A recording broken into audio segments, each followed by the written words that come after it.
बहुत पहले एक गांव में एक बड़ी कवियत्री रहती थी। उसका नाम ओवैयार था। उसकी विद्वत्ता के कारण पूरे देश के लोग उसका बहुत सम्मान करते थे। बड़े बड़े विद्वान भी उसकी कविताओं से मंत्रमुग्ध हो जाते थे। समय समय पर ओवैयार राज दरबार में होने वाली कविगोष्ठियों में भी भाग लेती थी। ओवैयार जब रास्ते से गुजरती थी तो लोग उसे हाथ जोड़कर प्रणाम करते थे।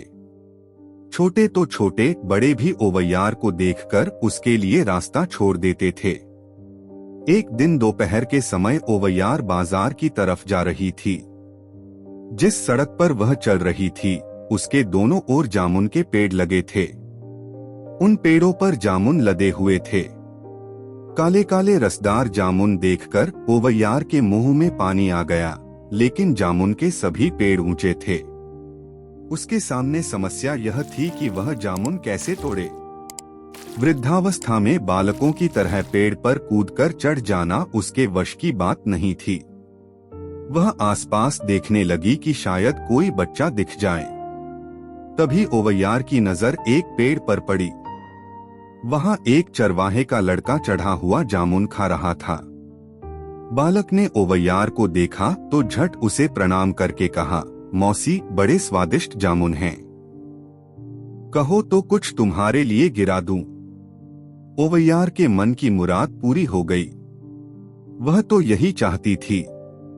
उसने कहा, बेटा, मेरा मन तो बहुत कर रहा है। यदि कुछ जामुन गिरा दो तो तुम्हें लाख दुआएं दूंगी। बालक ने पूछा, मौसी, गिराने को तो अभी गिरा दूं, लेकिन कौन से जामुन खाना पसंद करोगी, गरम या ठंडे? यह सुनकर ओवैयार का सिर चकरा गया। उसने तर्क में बड़े बड़े विद्वानों को परास्त किया था। बहुत सी पोथियां पढ़ी थीं। फिर भी आज तक कभी जामुनों के ठंडे और गर्म होने की बात नहीं सुनी थी। उसे सोच में पड़ा देखकर बालक फिर कहने लगा, बोलो मौसी, कौन से जामुन गिराऊं? ओवैयार ने कहा, बेटा, क्यों मुझ बूढ़ी से हंसी करता है? भला जामुन भी कहीं गर्म और ठंडे होते हैं। बालक ने कहा, अरे मौसी, कैसी बात करती हो? मेरी इतनी हिम्मत कहाँ कि तुमसे हंसी करूं। मैं सच कह रहा हूं, यहाँ दोनों तरह के जामुन हैं। बताओ कौन से गिराऊं? ओवैयार बालक की बात पर विचार करने लगी। वह सोचने लगी कि इस बात का क्या उत्तर दे। क्या वह कह दे कि गरम जामुन गिराओ? पर जामुन तो गरम होते ही नहीं। कौन जाने उसकी इस बात पर बालक उसकी और भी हंसी उड़ाए। बालक ने फिर कहा, मौसी, तुम तो बड़ी बुद्धिमती हो। अपनी कविताओं से छोटे बड़े सबके मन में आनंद का रस घोल देती हो। बड़े आश्चर्य की बात है कि तुम इतनी सी बात नहीं समझ पा रही हो। सोचते सोचते ओवैयार तंग आ गई थी।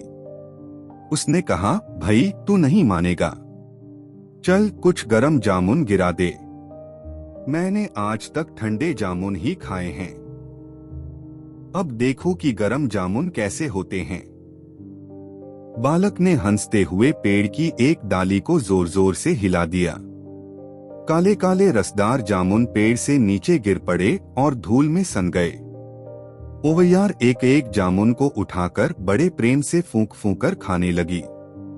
यह देखकर बालक हंस पड़ा। फिर बोला, कहो मौसी, गरम जामुन कैसे लगे? ओवैयार ने जामुन का रस चूसते हुए कहा, बेटा, जामुन तो ठंडे ही हैं। बालक ने कहा, कैसी बात कर रही हो मौसी? यदि जामुन गरम नहीं हैं, तो फिर तुम उन्हें फूंक फूंक कर क्यों खा रही हो? ओवैयार सन्न रह गई। इस बात का वह क्या उत्तर देती? एक चरवाहे के बालक ने अपने वाक्चातुर्य से उसे हरा दिया था। वह कुछ लज्जित सी हो गई। तभी बालक नीचे उतर आया। ओवैयार ने उसे गले से लगा लिया और कहा, सचमुच जामुन गरम ही हैं, तभी तो मैं इन्हें फूंक फूंक कर खा रही हूँ। दोनों साथ साथ हंस पड़े और हंसते हंसते ही अपने अपने घर चले गए।